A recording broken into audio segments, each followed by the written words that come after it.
old are you? Mother, you know my age. I thought you were an adult. It seems that I was mistaken. Please don't stare at me, Mother. What are we going to do? What is going to become of us? What is the future? Mother, has something happened? Has something happened, Mother? Oh, I'll be all right in a minute. I'm just bewildered by life.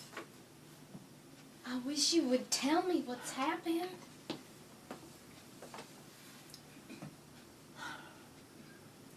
As you know, I was supposed to be inducted into my office at the DAR this afternoon. But I stopped by Rubicam's Business College because I wanted to speak to your teachers about you having a cold and to ask them what kind of progress you were making down there. Oh. I went to the typing instructor and introduced myself as your mother. She didn't know who you were. Wingfield, she said. We don't have any such student enrolled at the school.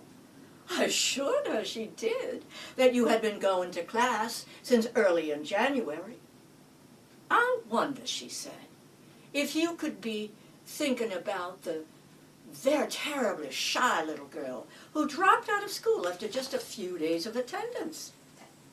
I said, no. Laura, my daughter, has been going to class every day for the past 6 weeks. Excuse me, she said. She took out the attendance book, and there was your name, unmistakably printed, and all the dates that you were absent before they decided that you had dropped out of school. I still said, well, there must be some mistake. There must have been some mix-up in the records.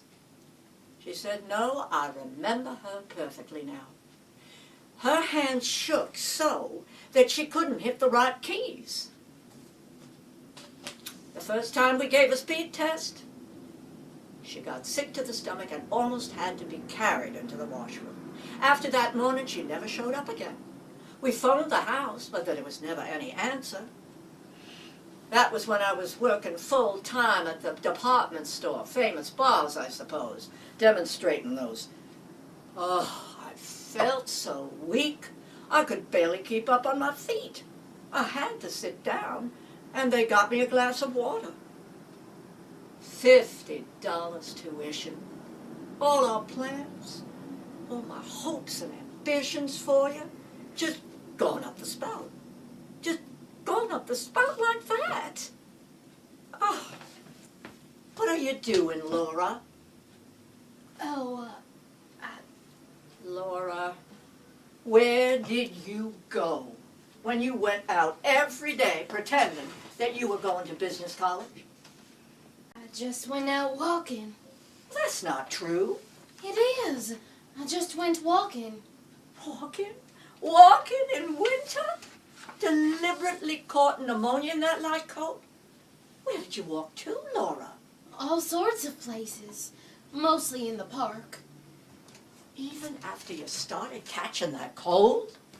It was the lesser of two evils, Mother. I couldn't go back there. I threw up on the floor. So, from 7:30 till after 5 every day, you mean to tell me that you walked around in the park just because you wanted to make me think that you were still going to Rubicam's Business College? It wasn't as bad as it sounds. I went inside places to get warmed up. Inside where? The art museum and the birdhouses at the zoo. I visited the penguins almost every day. Lately, I've been going without lunch and going to the movies. I've also spent a lot of my time at the jewel box, that greenhouse that raises the tropical flowers. You did all of this to deceive me? Just for deception? Why? Mother, when you get disappointed, you get that awful suffering look in your face, like Jesus' mother in the museum. Huh. I couldn't stand it. So, what are we going to do with the rest of our lives? Stay home and watch the parades go by? Amuse ourselves with a glass menagerie? Eternally play those worn-out phonograph records that your father left as a painful reminder of him? We won't have a business career. We've given that up because it gave us nervous indigestion. What is there left for us but dependency all our lives? Oh, I know so well what happens to unmarried women who are not prepared to occupy a position. I've seen so many pitiful cases in the South. Barely tolerated spinsters living on grudge and patronage of sister's husband or brother's wife, stuck up in some little mousetrap of a room, encouraged by one in-law to go and visit another. Little bird-like women without a nest, eating the crust of humility all the days of their life.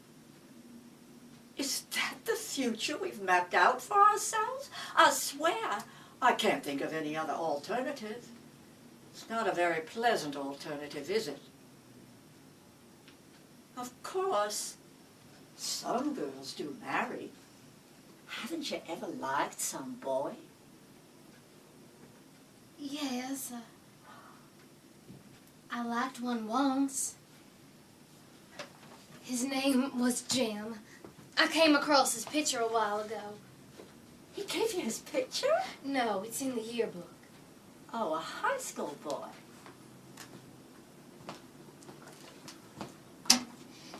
Here he is in the Pirates of Penzance. The what? The operetta the senior class put on. He had a wonderful voice. We sat across from each other in the auditorium Mondays, Wednesdays, and Fridays. Here he is winning the Silver Cup for debating. See his grin? So, he had a grin too.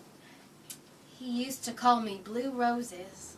Why did he call you such a name as that? Well, when I had that attack of pleurosis and was out of school for a while, I came back and he asked what the matter was. I said pleurosis. He thought that I had said blue roses. So that's what he called me after that. Whenever he'd see me in the hall, he'd holler, "Hello, Blue Roses." I didn't care so much for that girl he went out with, Emily Meisenbach. She was the best dressed girl at Solden. She never struck me, though, as being sincere. It says in the personal section they're engaged. That's 6 years ago. They must be married by now.